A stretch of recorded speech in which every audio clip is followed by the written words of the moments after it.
Olá pessoal, boa noite. Antes de falar um pouco sobre centroide de volume, eu queria falar um pouco sobre o conceito de centroide, né? Se você tem um volume, por exemplo, imagine que você tem um volume qualquer no espaço e vamos a referir esse volume a um sistema de eixos e vamos a pensar nessa integral aqui. Uma integral que seja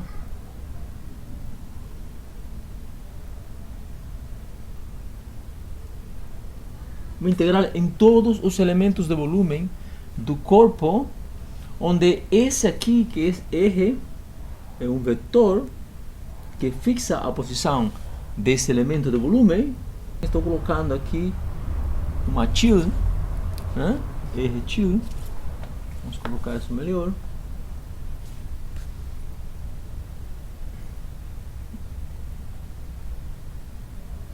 Ok? Vamos a fazer essa integral aqui. Seria integral em todo o volume do corpo de o produto do elemento de volume vezes o raio vetor que fixa a posição desse elemento. Ou seja, a gente integra em todos os elementos de volume desse corpo, onde esse aqui seria o raio vetor que fixa a posição do elemento de volume correspondente. Bom, o que é o centroide desse corpo?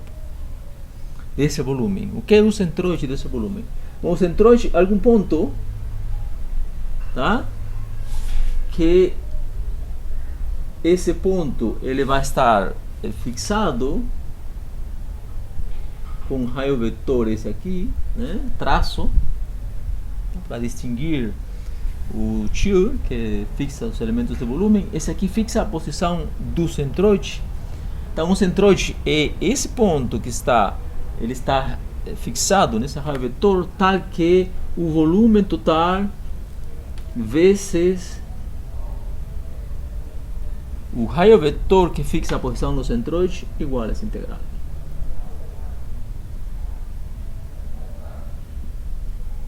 Ok?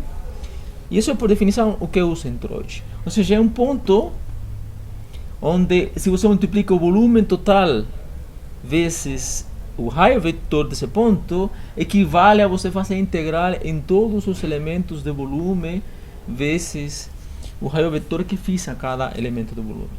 Essa é a definição do centroide, né? Ok? Agora imagine que você tenha uma massa distribuída nesse volume. Imagine que você tem uma massa distribuída aí. Qual é o centro de massa? Qual seria o centro de massa?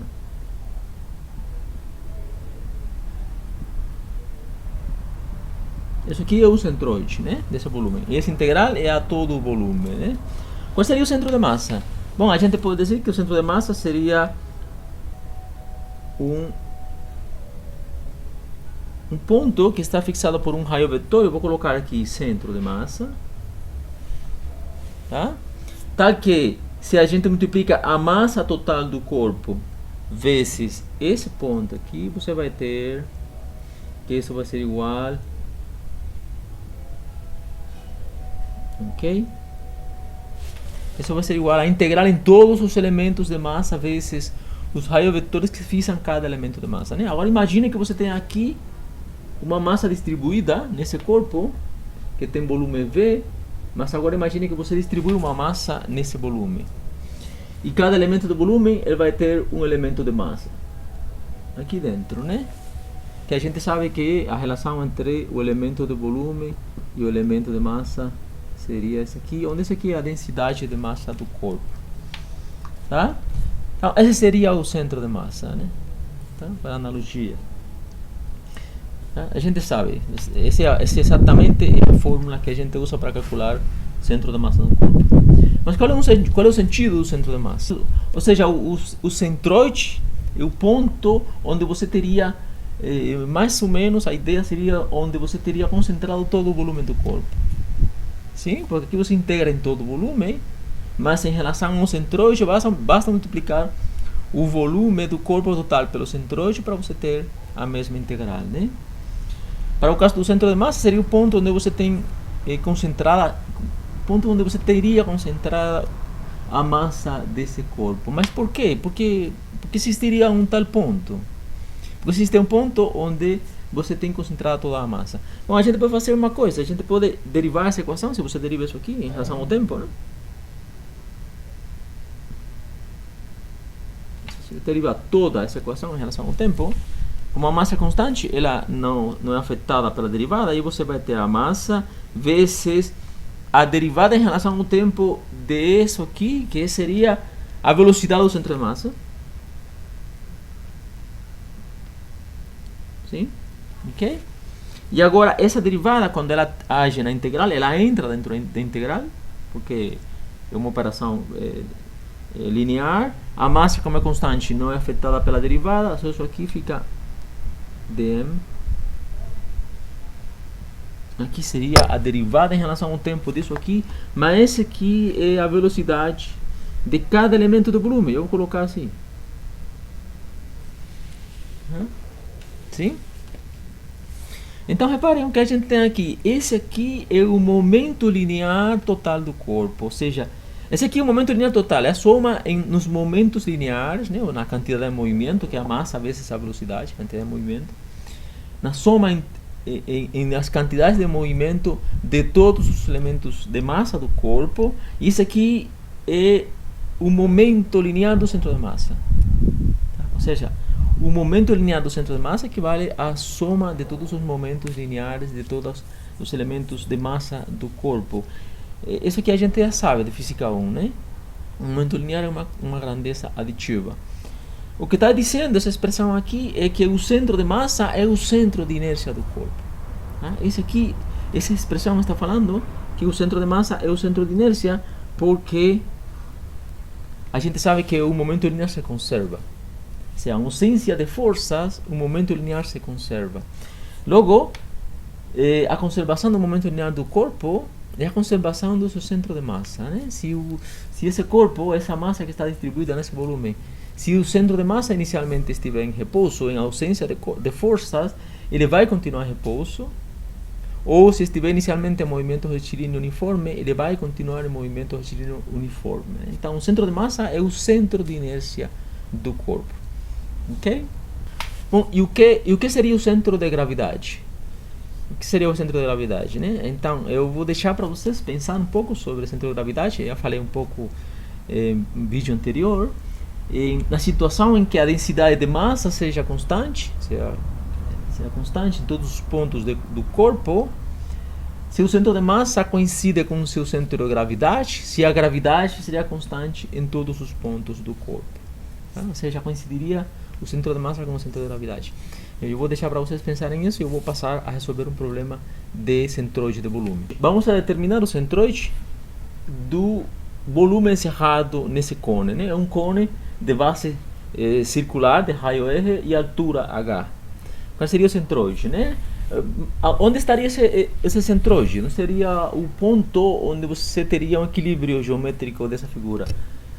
Bom, a gente esperaria que esse ponto esteja ao longo dessa linha aqui, né? Da linha de altura, por simetria. Né? Esse ponto deveria estar, sei lá, por aqui mais ou menos. Aí estaria o centroide, né? Sobre essa linha aqui. Mas como a gente determina isso? Bom, vamos colocar esse cone em um sistema de coordenados. Eu vou colocar ele assim.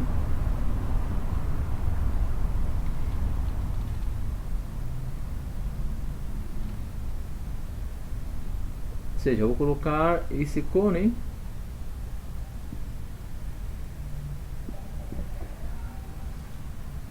dessa forma, né?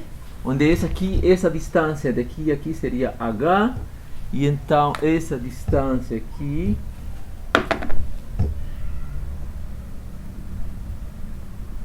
seria R, né? Tá? Então o centroide vai estar por aqui, algum ponto por aqui.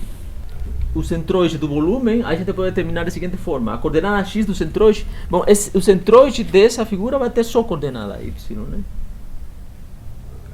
Só coordenada y.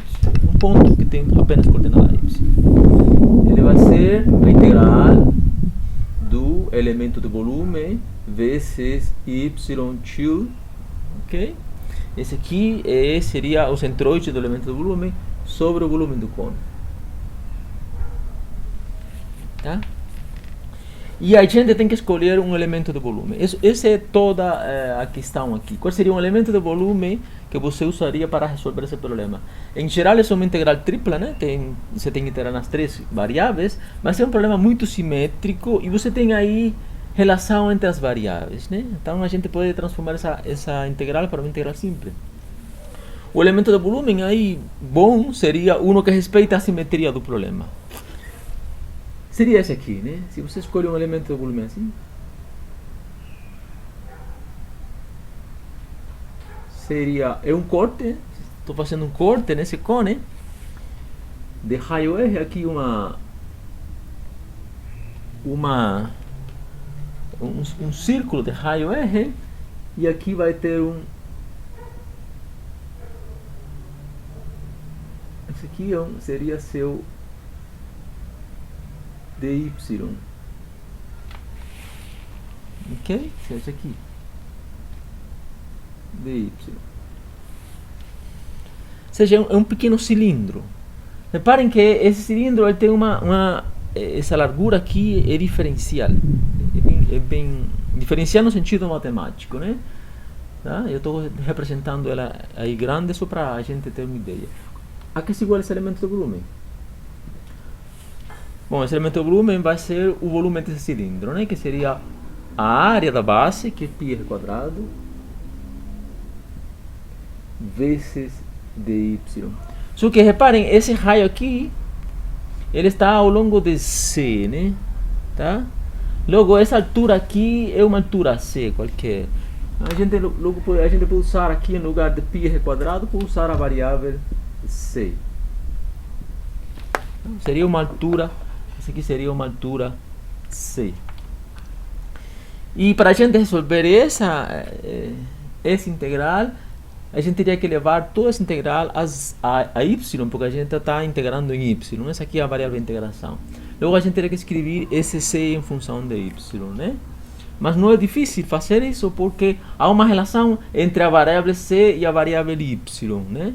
Reparem que esse cone está delimitado por essa linha aqui.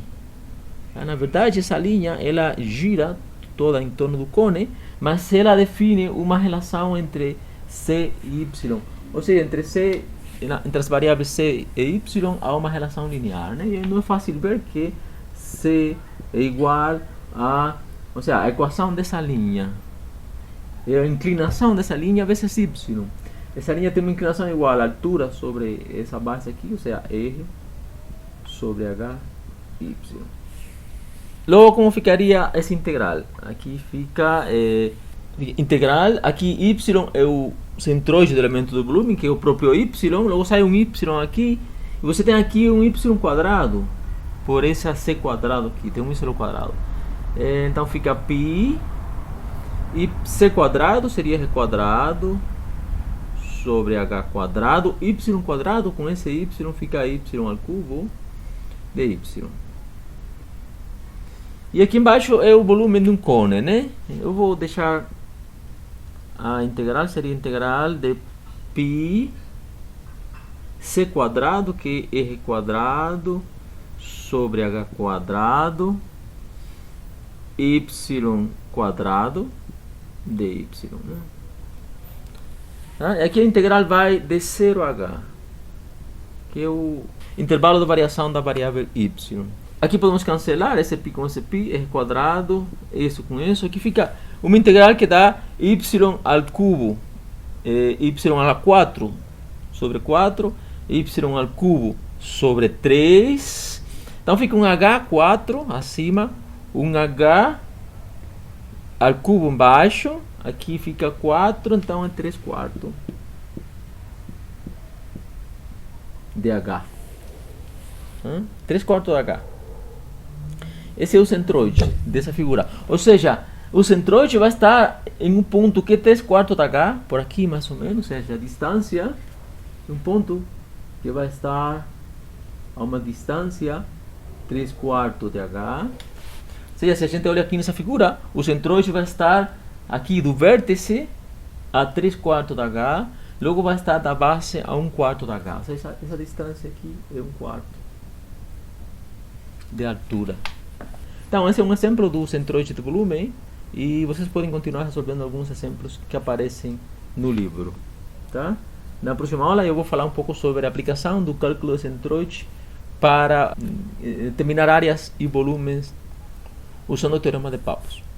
Então, muito obrigado e até o próximo vídeo.